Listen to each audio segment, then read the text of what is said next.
ये दो नंबर वाले क्वेश्चन में बहुत ज्यादा इम्पोर्टेंट, ठीक है।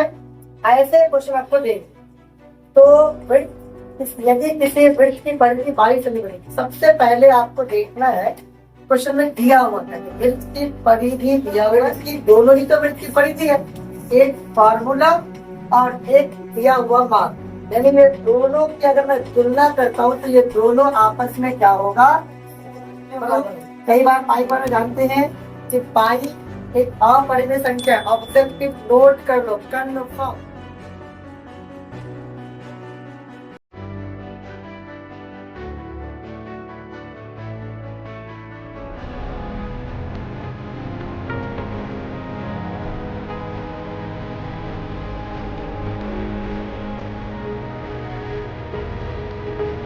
ये दो नंबर वाले क्वेश्चन में बहुत ज्यादा इम्पोर्टेंट, ठीक है। ऐसे क्वेश्चन आपको दे तो यदि किसी वृत्त की परिधि 22 सेंटीमीटर, सबसे पहले आपको देखना है क्वेश्चन में दिया हुआ है कि वृत्त की परिधि दिया हुआ है और आपको निकालना है वृत्त के चतुर्थांश का क्षेत्रफल।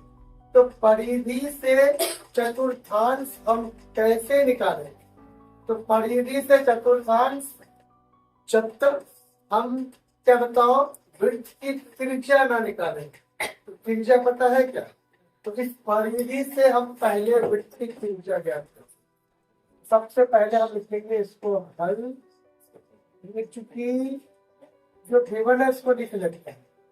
वृत्त की परिधि, वृत्त की परिधि का दिया हुआ है तो बताओ 22 सेंटीमीटर, ये किताब में गिवन है। लेकिन एक चीज मुझे बताइए, वृत्त की परिधि का अभी मैंने आपको समझाया वृत्त की परिधि क्या होता है, इसका फॉर्मूला क्या होता है किताबी में।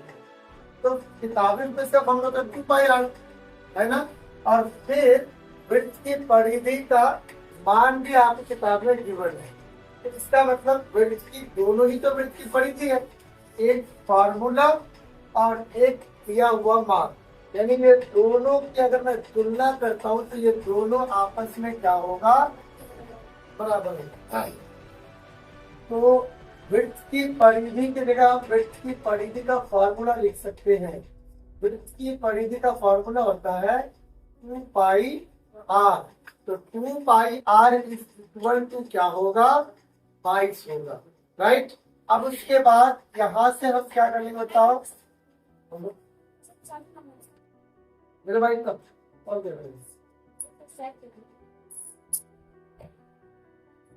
तो 2 रहेगा इनटू, अब यहाँ वैल्यू बैठाओ, इसका वैल्यू पता है, वैल्यू बैठाओ, नहीं पता है उसका मान ऑटोमेटिक फाइंड हो जाएगा, राइट। तो अब यहाँ 2 रहा, 2 रहा, पाई की जगह पाई की वैल्यू है 22/7। पाई के बारे में पहले बता चुके हम लोग, कई बार पाई के बारे में जानते हैं कि पाई एक अपरिमेय संख्या, ऑब्जेक्टिव नोट कर लो, कन्फर्म। कैसे कंफ्यूज करेगा, देखो इधर देखो, मैं 700 को इसलिए बता रहा हूँ ताकि आप किसी भी एंगल से कंफ्यूज ना रहो, या फिर आपको ये ना लगे कि भाई हम कुछ कंफ्यूजन में है। आपको पाई की बात अगर आई तो पाई के संबंध में आप कुछ बात बताते हैं, पाई के संबंध में आपको ऑब्जेक्टिव कंपल्सरी आएगा। कभी क्या बचेगा, सिर्फ आपको अगर ऐसे पूछिए कि पाई एक है, पाई एक संख्या है, या पाई एक कौन सी संख्या है, या पाई एक है, ऑप्शन में रहेगा, आपको रहेगा सम संख्या, विषम संख्या, परिमेय संख्या, अपरिमेय संख्या।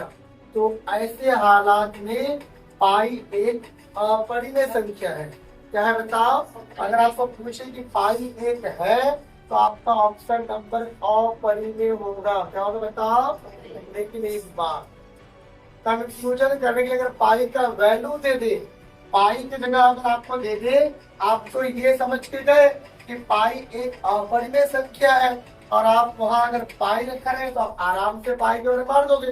बट अगर वहीं पर आपको पूछ दे कि 22/7 है, आपका दिमाग फौरन काम करेगा, तो पाई का मान ही तो होता है 22/7। अगर पाई ओवर के बिगड़ पर जाएगा, आप मार के आ जाए, और जितने स्पीड से मार के आओगे उतने स्पीड से गलत हो, ठीक है।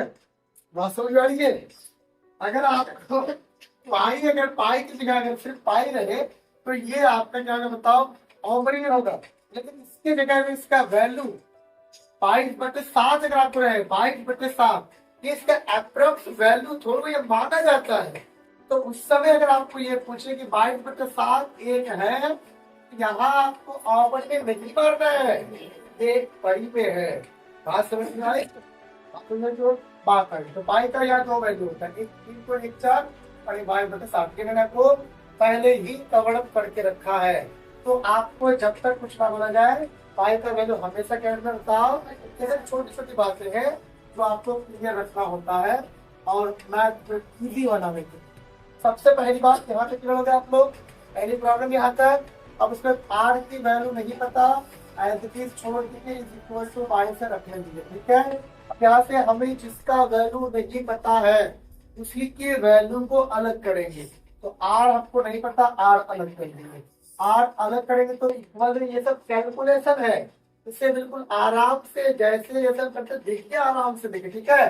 अब इस इक्वल टू के पहले हमेशा रखा जाता है, तो इधर के पहले जो है पाइप को लिखते हैं बराबर के इधर कोई है क्या, जैसे ये 7 बराबर के इधर भागा में है तो इस बार हम इसको गुना में कर देंगे। ठीक संख्या की बात कर रहा हूँ ना। अब ये दोनों गुना में था तो इसको हम किसमें बताओ, भागा में करेंगे। 22 कट गया तो आर का वैल्यू कितना गया 7/। चलो आपको आर का ही तो वैल्यू निकालना था, आपको आर का वैल्यू निकालना थोड़ी था, आपको क्वेश्चन बोला कि वृत्त के चतुर्थांश ज्ञात करें। तो अब वृत्त का चतुर्थांश तो लिखोगे अब लिखोगे वृत्त के चतुर्थांश का क्षेत्रफल। तो अभी अभी आपको हमने बताया वृत्त के चौथे भाग को वृत्त का चतुर्थांश कहा जाता है, और वृत्त के चतुर्थांश का फॉर्मूला होता है 1/4 पाई आर स्क्वायर। अब आपको आर का मान पता हो गया। अब लिखोगे वृत्त के क्या बताओ चतुर्थांश का क्षेत्रफल को मैं शॉर्टकट लिख देता हूँ, ठीक। फॉर्मूला बताओ 1/4 पाई आर स्क्वायर। अब इसी में मान बैठे तो आराम से निकल जाएगा, 1/4 रहेगा। अभी भी पाई के बारे में जिक्र किया ना, और आर स्क्वायर आर का मान है 7/2, इसको 2 बार लिख देंगे, ठीक। बात समझ में आई? अब देखो इधर कट गया, काटो नहीं कटे कोई बात नहीं, 7 कट गया, ठीक। 2 1 2 2 11 22। अब तो नहीं कटेगा तो ऊपर ऊपर गुना कर दो, नीचे नीचे गुना कर दो। 11 7 77, 4 दूना 8, ठीक है। ये आपका क्या बताओ आंसर हो जाएगा, यानी वृत्त के चतुर्थांश का क्षेत्रफल क्या बताओ